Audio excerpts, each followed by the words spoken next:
Under a brilliant early summer sky in the Buckingham Palace gardens on the 9th of June 2026, a massive show of raw institutional power was playing out. King Charles III and Queen Camilla stood right at the centre of British ceremonial majesty, handing over the sacred new colours to the 1st Battalion of the Grenadier Guards. For Camilla, dressed in sharply tailored regimental style and wearing that historic Grenadier Guards brooch that once belonged to Queen Elizabeth II, this very moment marked the peak of a gruelling 50-year chess match. Watching those elite infantrymen bow their heads before the drum altar while the chaplain general blessed the heavy silk standards, Camilla stood as the face of a triumph that once seemed totally impossible. No longer was she that shadowy villain hounded by the tabloid headlines, or the uninvited outsider lingering quietly on the very edges of the House of Windsor. Today she was the colonel of the regiment, the most senior foot regiment in the entire household division, commanding the absolute unyielding salute of the finest soldiers in Britain. Yet, right beneath the perfect surface of this state ritual, a sharp, heavy psychological tension hung thick in the air. To anyone closely watching these tense royal dynamics, this grand display of the Grenadier Guards did not just signal a victory, it exposed a deep, incredibly complicated vulnerability. While the cameras flashed and the heavy drums rolled, they captured a queen who knew all too well that her hard-won peak of royal validation rests on an incredibly fragile ticking clock of a foundation. All the grandeur of this presentation of the colours serves as a beautiful but temporary shield against a truly terrifying reality. Camilla is a queen who is ruling on strictly borrowed time, navigating a transitional monarchy and facing a massive generational shift that she cannot hope to stop. The real fascination for the world watching does not lie in the flawless steps of the parade, but in the quiet, bone-deep dread that haunts Camilla behind the closed doors of the palace. What does a woman actually fear when she has finally secured every single thing she was told she could never have, only to realize that the sands of time and the fickle shifting tides of public adoration are working together to wash it all away? To truly understand how deep Camilla's current anxiety goes, you have to look through the twin lenses of her personal psychology and her actual institutional power. Under the personal lens, Camilla's main fear is the sheer unyielding brevity of her window in history. Having taken the throne in her mid-70s right alongside King Charles III, her time as queen consort was simply never destined to be some long, era-defining reign like the one before hers. Instead, she is in a race against time. Every single military parade, every grand state banquet, and even every trooping the colour is heavy with the unspoken knowledge that her husband's time on the throne is really just a bridge to the future. Naturally, this creates a constant draining state of hypervigilance.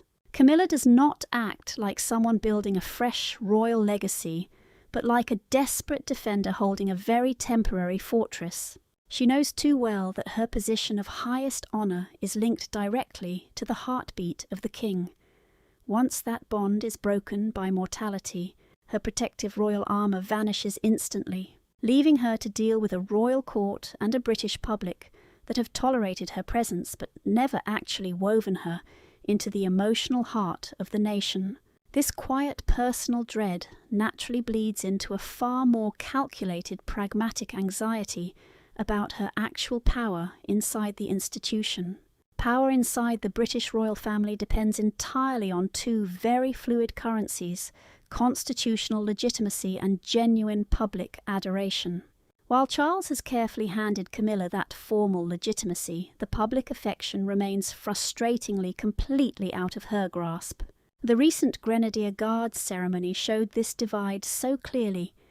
On the surface, Camilla filled the role of a powerful monarchical titan, taking over a military title stripped from the disgraced Prince Andrew by Queen Elizabeth II in 2022. Yet both constitutionally and socially, she still faces a brutal, undeniable reality. The public's acceptance of her is cold, strictly intellectual and transactional. It is born purely out of respect for the king rather than any real affection for her. Without that emotional connection, Camilla simply lacks any lasting political capital. She cannot afford even a single misstep or one public relations disaster, or even a single moment of visible weakness. Her power is a highly managed, fragile illusion kept alive by perfect choreography and threatened by the rise of a younger, far more charismatic generation. This institutional vulnerability becomes terrifyingly real whenever Camilla looks ahead to the upcoming inevitable rise of William and Catherine. The House of Wales represents an existential threat to everything Camilla has spent long decades trying to secure. The sharp contrast between them is not just about their age. It is a deep, fundamental clash of royal philosophies and public devotion. Whenever William and Catherine step out onto the public stage, they do not need to lean on ancient military titles or borrowed historic brooches to prove their royal legitimacy. They naturally possess an effortless magnetic star power that dominates the global media. For Camilla, this brings a quiet, terrifying fear of total erasure. She is acutely aware that the moment Catherine regains her full strength and steps back into the global spotlight, the entire media narrative shifts instantly. The carefully planned, hard-earned achievements of the King and Queen are instantly reduced to mere background noise whenever the Prince and Princess of Wales appear. Camilla does not fear that Catherine will actively try to sabotage her, but rather that Catherine's effortless grace will make Camilla's hard-fought legacy feel completely irrelevant, casting her as a mere historical footnote squeezed between the legendary eras of Diana and Catherine. What is more, this fear of being overshadowed goes far beyond the direct heirs to the younger, untainted branches of the family tree. The quiet growth and steady public approval of young royals like James. Alexander, the young Viscount Severn, marks a major power shift that Camilla watches with deep, quiet anxiety. These younger royals are a completely clean slate. They carry the Windsor bloodline without any of the toxic historical drama that follows Camilla everywhere she goes. As the public looks for a smaller modern monarchy, the demand for fresh, scandal-free faces is growing faster than ever. Camilla is well aware that in the court of public opinion, a young, untarnished, direct blood relative will always hold a huge emotional edge over a stepmother who once tore the royal family apart. Every bit of praise thrown at this rising generation serves as a freezing reminder to Camilla she is merely holding the keys to the past while they actually own the future. The ultimate tragedy of Camilla's situation, and the main reason her deep anxiety still fascinates the public, is the cold, hard reality of how her own story started. For decades she put up with massive public hatred just to be with the man she loved, slowly climbing the palace walls until she finally won the crown. And yet, as she stands before the Grenadier Guards in 2026, soaking in the official salutes of the state, she is hit by her most terrifying realization yet. The exact system she fought to conquer is built to survive her, and the next generation waiting in the wings is ready to erase her influence the second she steps off the stage. The throne she spent a lifetime fighting to share is no permanent safe haven. It is just a temporary, highly judged pedestal, and the long shadows of William, Catherine and the young royals are stretching further every single day. To really understand why the sight of Queen Camilla standing before the Grenadier Guards in June 2026 is so heavy with hidden tension, you have to look closely at the brutal reality of her 50-year climb to power. The public fascination with Camilla does not actually come from a place of genuine love, but from a shared respect for her unbelievable survival instincts. For decades she was easily the most watched and judged woman in Great Britain, painted by the newspapers and seen by millions as the main villain behind the tragic heartbreak of the late Princess of Wales. When Camilla finally married the Prince of Wales in 2005, the deal was completely clear. She was only supposed to be Princess Consort, a title meant to calm an angry, grieving public. But through a masterclass in quiet patience and adapting to the institution, that original deal was slowly dismantled. Her climb required a careful, slow-burning plan to win the very reluctant acceptance of both Queen Elizabeth II and the British public. It was a battle fought not with loud public relations stunts, but with a steady, quiet devotion to duty, complete and total discretion, and always saying yes to whatever the crown demanded. This grueling uphill climb finally paid off during the late Queen's historic Platinum Jubilee announcement, which cleared the path for Camilla to take the full title of Queen Consort. When the crown was finally placed on her head in 2023, it was a massive victory of pure endurance over public hatred. She had pulled off what everyone once thought was completely impossible, turning herself from a hated national outcast into the highest-ranking woman in the land. But the real tragedy of this hard-fought win is that following palace rules does not automatically make the public actually love you. People have tolerated Camilla, but they still have not embraced her. Her leading role at the Grenadier Guards ceremony is just an official stamp of approval, a legal cold reality forced upon the public by the king. But this official recognition feels completely empty without the real love of the British public. The fascination with her current state of mind feeds on this exact painful vulnerability. People are completely hooked by the massive dramatic irony of her entire situation. A woman who spent half her entire life fighting to get into the royal inner circle, only to discover that her hard-won spot is incredibly shaky. This complete lack of real public support creates a constant nervous instability for Camilla. In the grand theatre of the British monarchy, public love is the only real shield against fading away. Because Camilla has only the cold titles of power without the true devotion of the people, she is incredibly vulnerable to any sudden shifts in public opinion. The whole world is watching her closely because everyone knows that her massive triumph is just a fragile illusion. She has finally climbed the mountain and conquered the castle. But she stands on that high peak entirely alone, acutely aware that the very ground beneath her feet is shifting as a cold new era begins to take shape. The cold dread shadowing Queen Camilla's everyday reign isn't some vague psychological theory, it is a real heavy weight. It's built on the hard reality of ticking biological clocks and the rigid structural mechanics of the British monarchy itself. As she stood before the Grenadier Guards on that crisp June morning in 2026, the sharp contrast between the timeless endurance of the regiment and the fleeting reality of her own high position was incredibly stark. Camilla is a queen ruling in the cold winter of her life, and this cold biological reality injects a profound sense of urgency and raw vulnerability into her everyday existence.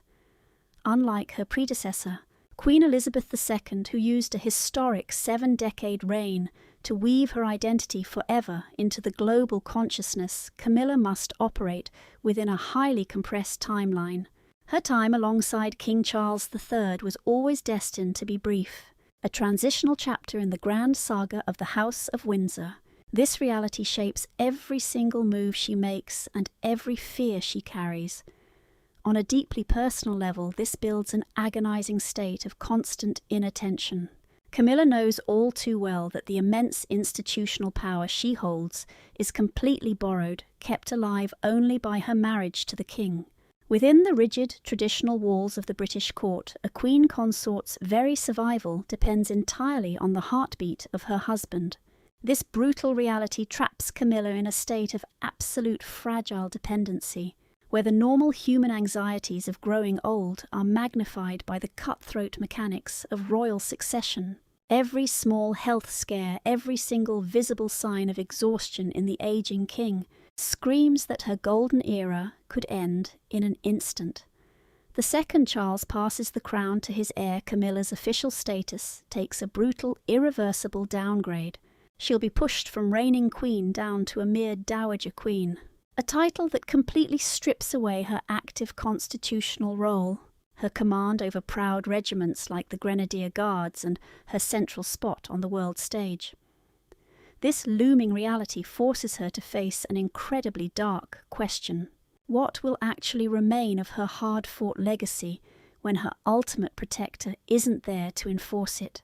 For a woman who survived decades of brutal public hatred just to stand right by Charles's side, the mere thought of being pushed into the quiet, completely powerless corners of the palace is terrifying.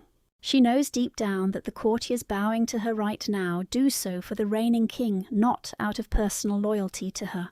Without Charles, her royal shield crumbles, exposing her to a world that has never quite forgiven or forgotten her past. This private fear of isolation and being cast aside is a constant heavy burden to carry, turning her most triumphant public moments into a very fragile mask of safety. In the cold game of power, this ticking clock is a strategic nightmare. Real power in the modern monarchy is always tied to continuity and planning for the future. Since everyone in the palace knows the reign of Charles and Camilla is just a short-term bridge, the actual pull of royal influence is already shifting directly toward the next generation.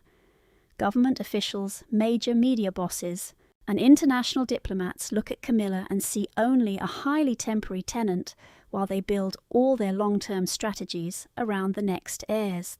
This silent, creeping erosion of authority means Camilla has to fight tooth and nail to stay relevant and make sure her voice actually matters in the palace household. She simply can't afford to coast on her titles.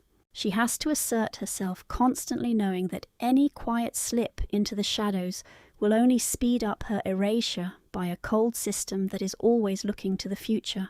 This game creates a tightly managed defensive style of queenship. Camilla is not focusing on launching massive, long-term royal projects, but on securing fast, highly visible victories that instantly prove her actual legitimacy right now.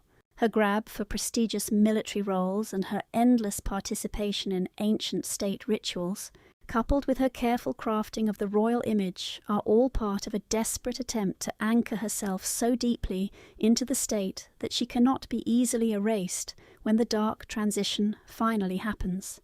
Yet this survival strategy is deeply exhausting and loaded with massive risk. It demands total constant perfection from a woman who is fast approaching her 80s, operating under the relentless stare of a global media that is hungry for any sign of decline, and that is the real heartbreaking paradox of Camilla's current position. The harder she fights to lock down her present power, the more she highlights the temporary reality of her reign.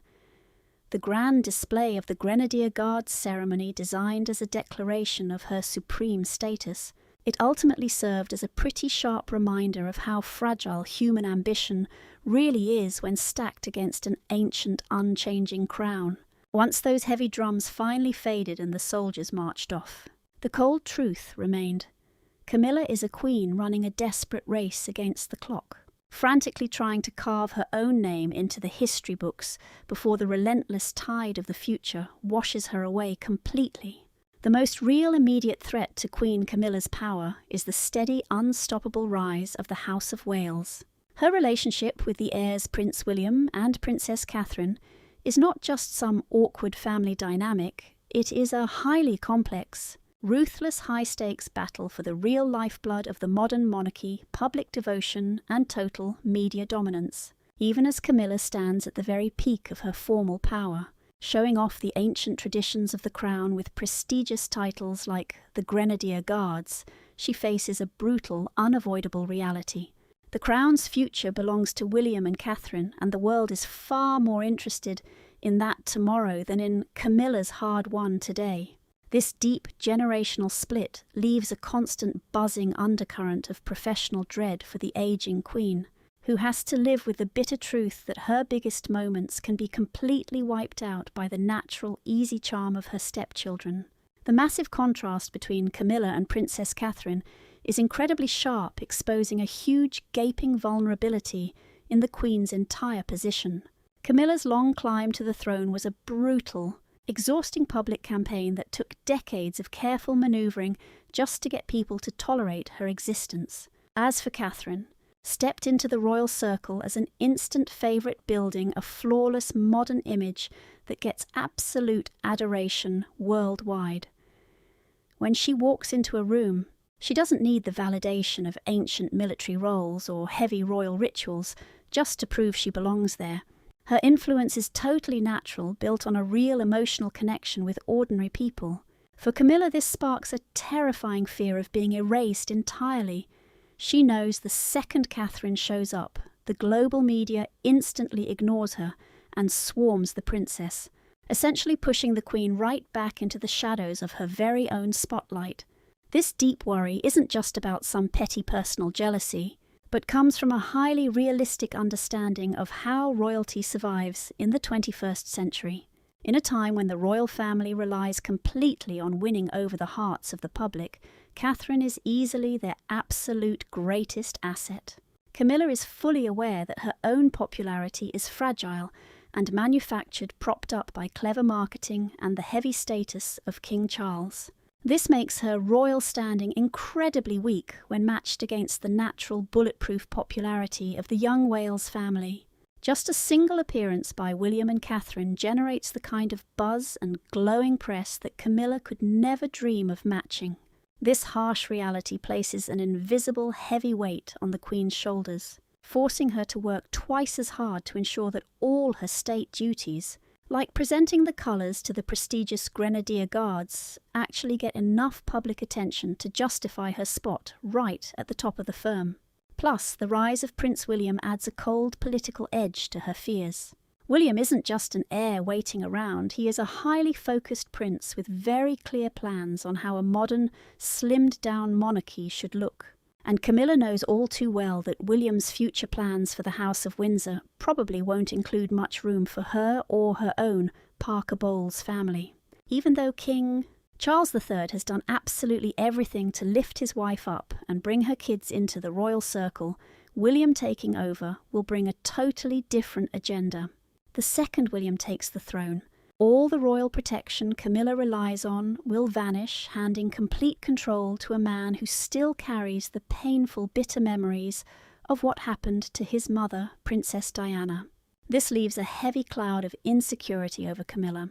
Knowing her current time at the top is just a fleeting luxury, destined to be quickly pulled apart the moment the next reign begins.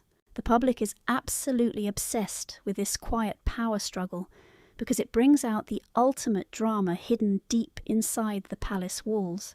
People certainly aren't just watching Camilla's public appearances to see the grand, expensive state pageantry. They're looking for tiny cracks in her armour, signs of stress from a woman who knows her days at the top are numbered.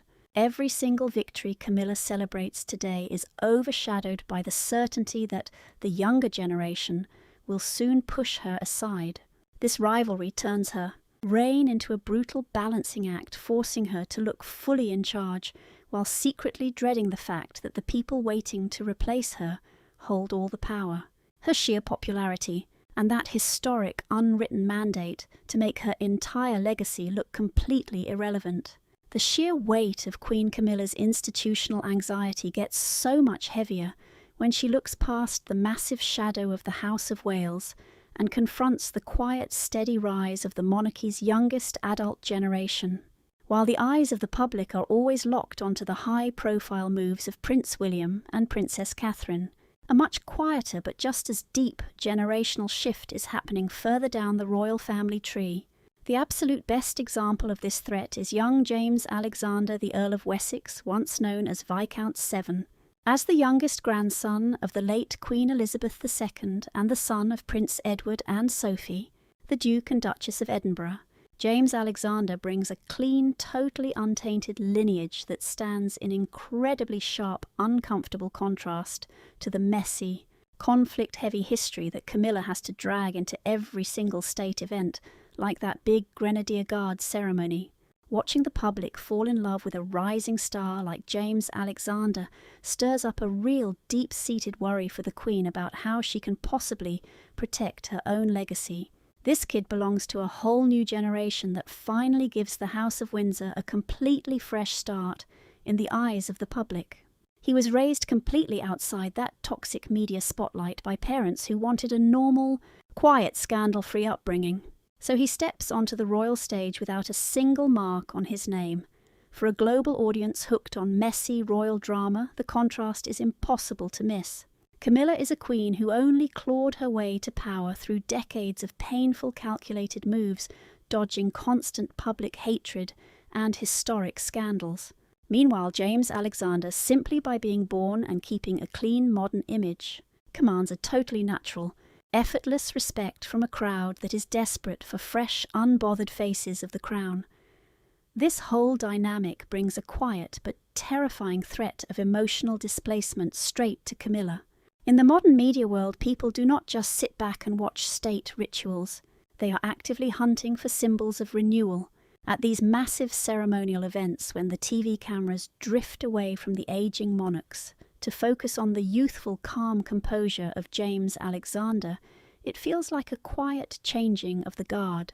Camilla knows all too well that the public's love for these younger, direct bloodline descendants is completely natural and full of hope for the future, while the tolerance of her own title is strictly formal, cold, and transactional. This massive gap in public devotion means that as the younger kids grow up and take on much bigger roles in British life, everything Camilla fought so hard to build naturally crumbles, leaving her position feeling like a mere decoration, totally cut off from the real heart of the nation. Worse still, this rising generation exposes the absolute limits of Camilla's personal power. The massive authority she showed off at the Buckingham Palace gardens, while impressive, is something she can never pass down. She can demand a salute from the elite Grenadier Guards today, but she cannot hand that power, or any permanent royal standing down to her own biological kids from the Parker Bowles family. The future belongs to people like William Catherine, and those younger direct bloodline descendants, like James Alexander, making sure the path of the British crown will eventually slide back to the traditional direct family tree. So Camilla must carry the uncomfortable truth that her current absolute power is just a historical fluke, a brief passing detour in the Windsor story. The moment the crown passes from Charles, the entire palace will quickly reshape itself around the new king and that clean slate generation, leaving Camilla to face the brutal fact that her decades of fighting and surviving were only done to secure a temporary throne she must eventually step down from. The final chapter of Queen Camilla's complicated road leaves her standing in an incredibly bright but painfully lonely place in history.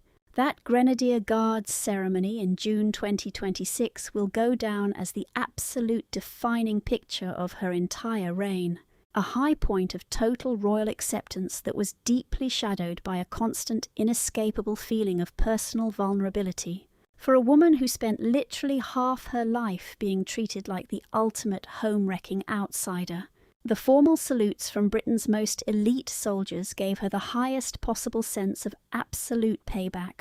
She conquered the very royal institution that once tried to lock her out, and she smashed right through a thick wall of public hate to grab the highest title a consort can ever hold. Yet, as the last notes of the military horns died down across the lawns of Buckingham Palace, all that grand spectacle still could not quiet the deep, heavy fears that rule her daily life. The global audience remains completely obsessed with Camilla because her dramatic story hits every dark theme of palace intrigue, raw ambition, the high price of staying alive, and how easily crown status can shatter. Beneath that polished, confident smile is a woman running a desperate, breathless race against aging and the inevitable shift of generations. Her power is not her own. It is just a borrowed asset dependent on King Charles III. She knows she is only the keeper of a fragile transition, a short pathway spanning the massive past and the fast-approaching takeover of the future. When that fragile bridge finally crumbles, the state's heavy armour will vanish, leaving her reputation to be judged by a world that never forgot her chaotic rise. The threat is very real, driven by the quiet, unstoppable climb of the House of Wales and clean young royals like James Alexander. These new heirs do not need to beg for the public acceptance that Camilla spent decades desperately negotiating.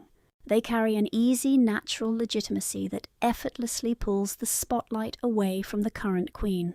With Prince William and Princess Catherine cementing themselves as the emotional heartbeat of the family, Camilla is facing the threat of becoming just a minor historical footnote. She knows her time at the top is just a fleeting peak, and the system she fought so hard to conquer is already reshaping itself for those who come next. Finally, her entire reign is a lesson in the brutal irony of royalty. She won everything they said she never would, but she must live with the constant quiet fear of losing that security. As she navigates this temporary reign, her public appearances will continue to be heavy with dramatic tension. People will watch her, and not to marvel at the gold of the House of Windsor, but to watch the tense, high-wire act of a queen sitting on the highest throne while quietly carrying the dark secret that the rising tide of the next generation is already waiting to wash her legacy away.